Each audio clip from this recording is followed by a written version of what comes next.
இணையாக மதிக்கப்படும் ஒரு நபர் உண்டு எனில் அவர் மருத்துவராகத்தான் இருக்க முடியும். அந்த வகையில் தேசிய மருத்துவர்கள் தினம் இன்று கொண்டாடப்படுகிறது.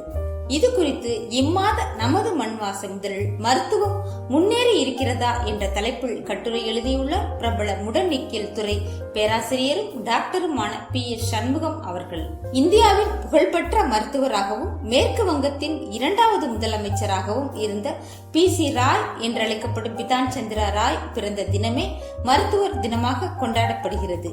பீகார் மாநிலம் பாட்னாவில் 1882ஆம் ஆண்டு ஜூலை 1ஆம் தேதி பிறந்தவர் PC ராய். ஏழைகள் மீது மிகுந்த அன்பு கொண்ட அவர் மருத்துவ பணிக்காக தன்னையே அர்ப்பணித்தவர். மகாத்மாவுக்கு மிகவும் நெருக்கமானவராக இருந்த PC ராய்க்கு புகழாரம் சூட்டும் வகையில் 1991ஆம் ஆண்டு முதல் ஆண்டுதோறும் ஜூலை 1ஆம் தேதி மருத்துவர்கள் தினமாக கொண்டாடப்படுகிறது என்கிறார் டாக்டர் PS சண்முகம் அவர்கள். மேலும் 21ஆம் நூற்றாண்டு மருத்துவ உலகம் மாபெரும் முன்னேற்றம் கண்டுள்ளது.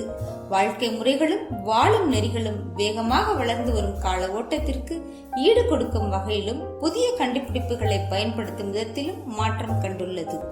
தொற்று நோய்களான காலரா, அம்மை நோய் மற்றும் மலேரியா, இளம்பிள்ளைவாதம் ஆகிய நோய்களை அழிப்பதில் நாம் வெற்றி கண்டுள்ளோம்.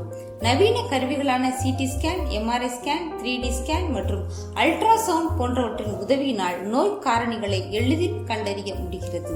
அதன் பயனாக நவீன சிகிச்சைகளான நுண்துளை அறுவை சிகிச்சை, மூட்டு மாற்று அறுவை சிகிச்சை, இதய பைபாஸ் அறுவை சிகிச்சை மற்றும் உடல் உறுப்பு மாற்று அறுவை சிகிச்சை ஆகியவை பிரபலம் அடைந்துள்ளன என மருத்துவ முன்னேற்றம் குறித்து விவரிக்கும் டாக்டர் சண்முகம் அவர்கள், இந்தியா சுதந்திரமடைந்த 1947ஆம் ஆண்டு இருந்த நிலை என்ன, இன்று மருத்துவம் எட்டிப்பிடித்திருக்கும் நிலை என்ன என்பதனை தெளிவாக விளக்குகிறார்.